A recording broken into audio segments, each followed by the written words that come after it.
welcome back to my channel. I'm Megan if you're new here, and if you're returning for another video, thank you guys so much for tuning in. So if you clicked on this video, you are either in the middle of a transition into a new career and you're just not sure how to tell your boss, or you're just getting prepared for when that opportunity comes because you're job searching. Either way, congratulations. That means you're on or getting on to something bigger and better. So I'm super proud of you, and it's something to be excited about. In this video, we're going to go over some tips about how you should gracefully and respectfully leave your current job. That way you do not burn bridges, because that's the last thing you want to do. Before I jump in, I want to say I know that I always hear people saying, oh my gosh, well, they fire us at any time and they don't care about firing us. And yes, that is true. If you live in an at-will state, that does mean that they can fire you for any reason at any given time. However, if you're not being fired, then do you really need to worry about that? If you're not doing something wrong or bad or just not doing your work, you don't need to worry about that as much. So I think we need to worry more so about now you're leaving because you want to move on and do something better with your career. So now we need to do that respectfully. So let's go ahead and jump into it. The number one tip is to do it respectfully, guys. It's super important to make sure that you do not burn bridges, because for one, you don't know if you'll ever need to come back to this career. What if where you're going doesn't work out, or you just absolutely hate it more than you thought you did and now you want to come back to this company? It's important that you do not burn that opportunity and that bridge, so that way if you need it, it's there.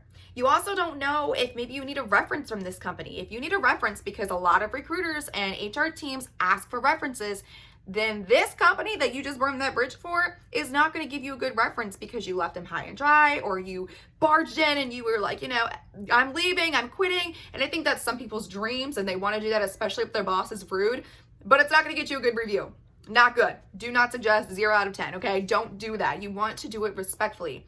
That also means making sure that you're giving a good notice. Again, like I mentioned, yes, they can fire you if they want to, and no, they're not going to give you a notice, but we're not concerned about that in this video, right? Okay, so since we're not, then we need to worry about giving the appropriate amount of time. So just as a broad overview, typically, depending on the state, again, this can vary, but it is a 2 weeks notice if you're an entry level or like career level position.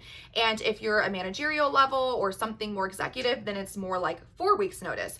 And it is super, super, super good to give that notice. You want to prepare your job and be respectful with the fact that, hey, I'm giving you a heads up, I do need to leave, I'm moving forward with my life and my career, but I'm still here to help you and wait until you backfill this position, until we get somebody trained for this position, because that is the reality. You have to think about who you're leaving behind. You might have only been at this job for 5 months or a year or 5 years or 20 years, but at the end of the day, you are leaving people high and dry. And yes, they will replace you like it's nobody's business. We know that. In the job place, you are not irreplaceable. However, it's still important to note that they need you right now to do this job. And sometimes, a lot of the time, it is blindsided that you're even looking for another job. So being respectful and the fact that I'm leaving, I'm so sorry, but I'm going to hold out until you get somebody to fill this position and we get them trained up.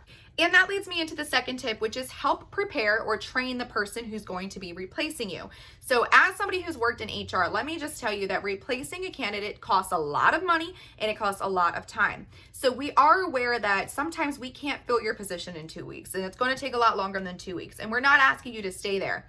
But that could mean that maybe we're going to show your roommate, or we're going to show somebody in a different department who wants more experience how to do this work until we can backfill it. So it would be really, really respectful if you stood up and you helped this person and you got them up to date on everything that you're doing, help track all your stuff that you're, looking over, help look over your projects, and you show them exactly what you do on a day-to-day, who you might need to call, who you need to look out for, things like that. That way they're prepared.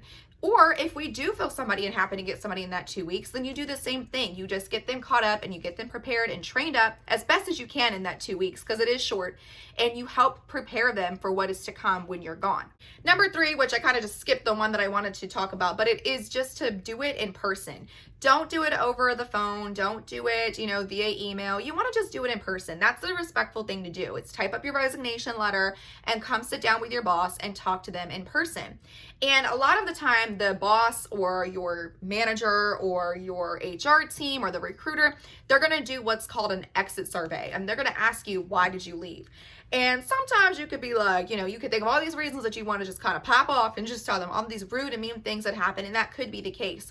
But again, we're doing this respectfully, guys. So we have to just be able to say things like, I'm moving on to a better career opportunity, or I'm moving on to something that I can learn more, or I'm moving into a different career that's going to allow me to grow more in this opportunity. Something along those lines instead of being extremely rude. Now, if there was a huge concern and it's something that's seriously a problem, like I was being sexually harassed, or I just could not get the training that I needed, I asked over and over and over and over again, and nobody helped me, nobody supported me. These are things that need to obviously be reported and you should be honest about. So I'm not telling you to lie or to kind of like sugarcoat what happened, especially if it's that serious.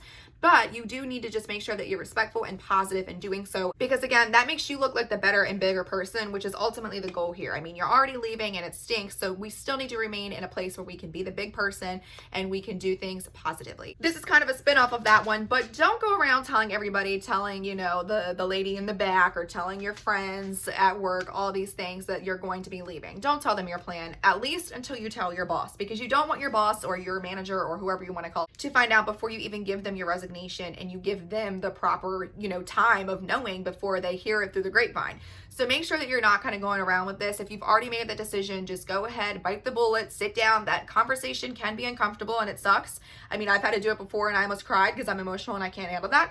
But it just is what it is. And it's a conversation that needs to be had. So you just need to do it at first, just telling your boss, and then you guys can kind of figure out how you're going to tell the rest of the team, versus sending out a wide email, or again, him finding out via the grapevine. So just make sure that you present that to your boss, him or her, as soon as possible. All right, and the last one, which I think is a really big one, is just to remain grateful. I know you're leaving, and it could be for a bad reason. It could be because something bad continued to happen to you, but you also want to just make sure, especially if that wasn't the case, to just remain grateful. Say your thank you, say I appreciate what I learned here, say thank you for all the support and for the knowledge and all these great things, and be positive when you're doing that and show your gratitude, because again, you never know if you may need to come back. So you always want to leave off on good terms. And that of course means just saying your thank yous and that you're appreciative of what you have accomplished, learned, and done in this opportunity. So this is a quick video, but ultimately the goal here, guys, is to go out on good terms. Do not burn bridges. You never know who you're going to need. You never know who at this job knows people at this job that you're going to. You just never know. So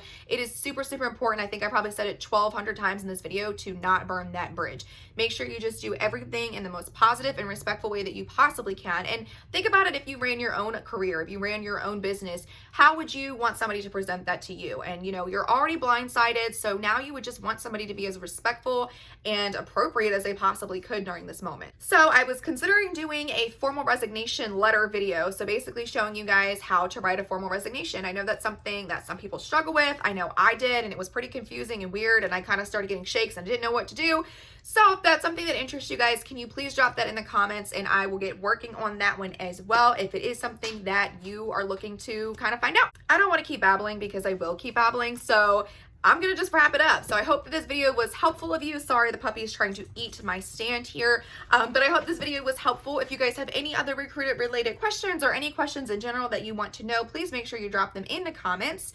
And more than anything, guys, remember, you are so loved, you are so appreciated, you are so valued, you are heard, you are seen. I love you guys, and I will talk to you next time.